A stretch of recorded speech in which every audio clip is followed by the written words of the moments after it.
phénomène qui prend de l'ampleur, l'achat de terrains agricoles, une nouvelle facette de la mondialisation. À cause de la sécheresse ou de l'explosion démographique, certains pays n'arrivent plus à produire de quoi nourrir leur population. Alors ils décident d'acheter des terres fertiles là où il y en a. L'Eldorado, c'est l'Afrique. Ces 5 dernières années, 2,5 millions d'hectares de bonnes terres africaines ont déjà été vendus à des entreprises étrangères. La Chine arrive en tête. Elle, qui a déjà largement investi dans l'exploitation du pétrole et du minerai sur le sol africain, vient maintenant y produire ses denrées alimentaires. Exemple au Cameroun, où les entrepreneurs chinois pourraient à terme faire main basse sur toute la production céréalière du pays. À qui profite cette razzia chinoise? Reportage de Patrick Fandiou. En apparence, rien n'a changé au cœur de cette forêt camerounaise. Pourtant, derrière le cliché de la carte postale, voici l'un des champs d'une nouvelle bataille mondiale pour la conquête des terres agricoles. Sur les rives fertiles du fleuve Sanaga, les villageois ont ainsi vu débarquer de nouveaux visages, parlant avec d'étranges et lointains accents. Bonjour. Monsieur Chang n'a rien d'un touriste chinois égaré là par hasard. Depuis 3 ans, ce professeur en agronomie fait partie du décor du village de Ndioré. Et avec les jeunes villageois, son arme de séduction favorite, des cadeaux comme ses maillots de football, le sport roi au Cameroun. L'opération de charme n'est pas désintéressée, les Chinois convoitent les terres du village. Ils en exploitent même déjà une parcelle sur laquelle ils ont reproduit le paysage d'une rizière asiatique.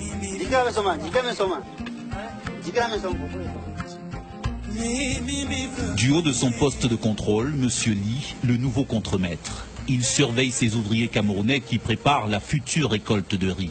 Et pour pouvoir leur donner des ordres, il a commencé à apprendre des rudiments de français. Ici, le patron, c'est M. Wang, pas peu fier de nous faire faire le tour du propriétaire. Sous son contrôle, à terme, 10 000 hectares, 100 millions de mètres carrés. Le Cameroun nous les a gracieusement offerts pour planter les céréales. Pour l'instant, c'est un champ d'expérimentation.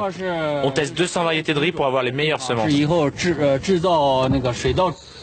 Semences et décors de rizières chinoises reproduites jusqu'au poste de surveillance, où est gravé l'inévitable poème patriotique célébrant l'odeur du riz. Encore, maître. Une vingtaine de techniciens depuis 2 ans dans le centre du Cameroun, appartenant à une société d'État chinoise qui, en Afrique, cible les meilleures terres agricoles. Bon, c'est vrai, il y a beaucoup d'arbres. Il va falloir tous les couper. Mais il y a du soleil, la terre est très fertile et l'eau coule en abondance. 8 heures de travail par jour, 40 € par mois, les paysans camerounais découvrent l'envers du miracle économique chinois. Il n'y a pas de contrat. Tu as un accident, toi-même tu vas t'en occuper. Tu es même malade, toi-même tu t'occupes de toi-même. Nous travaillons comme les temporaires. Ça veut dire que aujourd'hui tu peux venir au travail, demain tu es au quartier. Bon.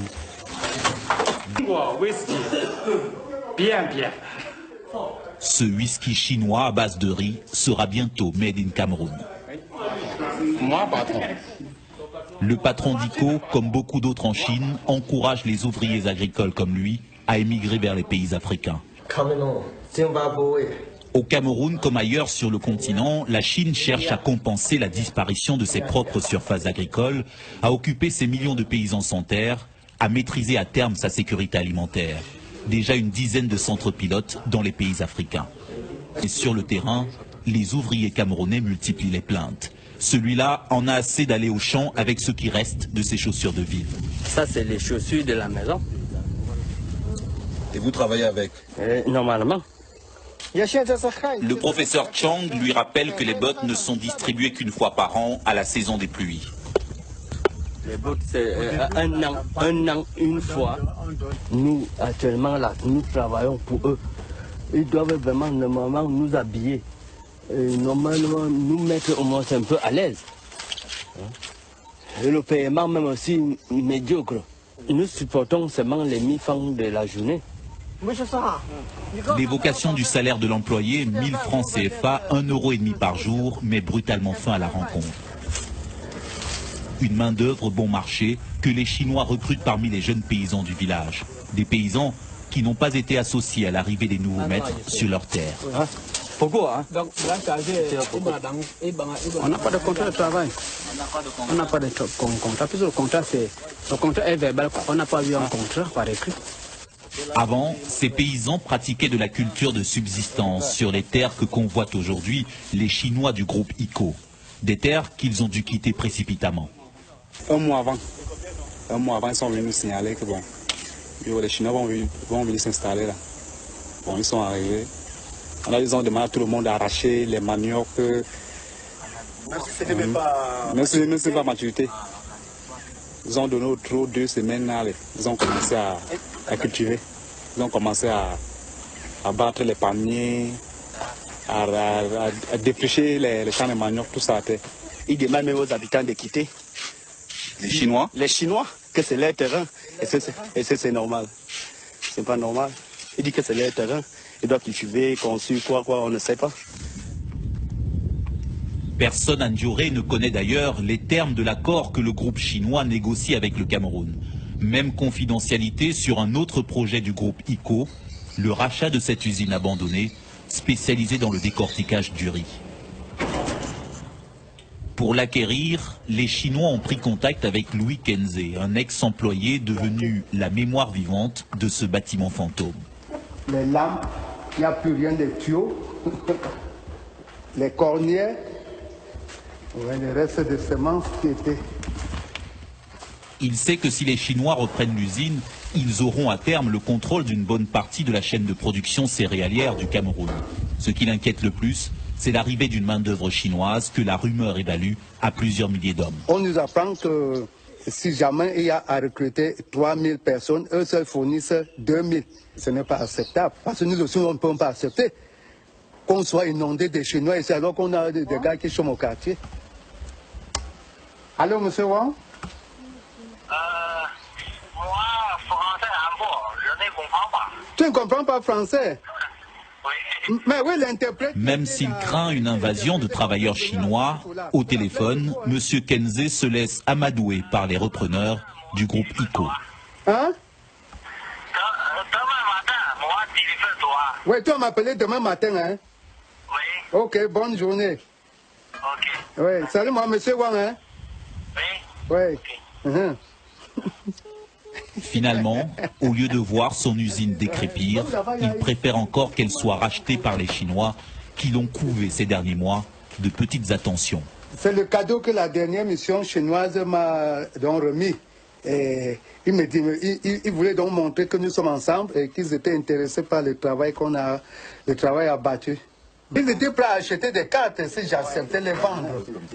De précieuses cartes qui contiennent un trésor d'informations, car ce qui intéresse les Chinois, c'est moins l'usine elle-même que les immenses terres qui l'entourent. Voici toutes les étendues de la concession, comme vous voyez. Ces terres sont vraiment idéales pour la riziculture. Très convoitées pour ceux qui veulent faire à grande échelle. C'est disponible, les terres sont disponibles. Tout ça, l'ensemble, c'est 14 000 hectares. 14 000 hectares, la prochaine cible chinoise au Cameroun. La Chine, en quelque sorte, est à la conquête de l'Afrique. Avant de se quitter, le professeur Chang tenait à nous montrer les premières récoltes de ce riz chinois made in Cameroun. Récolte presque tout épuisée, déjà vendue à un prix inférieur à celui du marché local. Reste l'invendable, les mauvaises graines offertes à ses employés camerounais. On donne ce riz-là gratuitement à ceux qui travaillent bien à la ferme. C'est comme une sorte de récompense. Une conquête des terres agricoles dénoncée par plusieurs ONG comme un accaparement menaçant la souveraineté alimentaire des pays pauvres en cette période de crise. Pas de problème, pas de problème. Mais sur le terrain, comme au Cameroun, la réalité est souvent plus ambiguë, entre deux sentiments. L'opportunité de voir se développer avec les Chinois une agriculture plus productive, mais aussi le risque de devoir, à l'avenir, dépendre de leur bon vouloir pour se nourrir. La terre étant devenue à son tour une ressource stratégique, au même titre que le pétrole ou les minerais.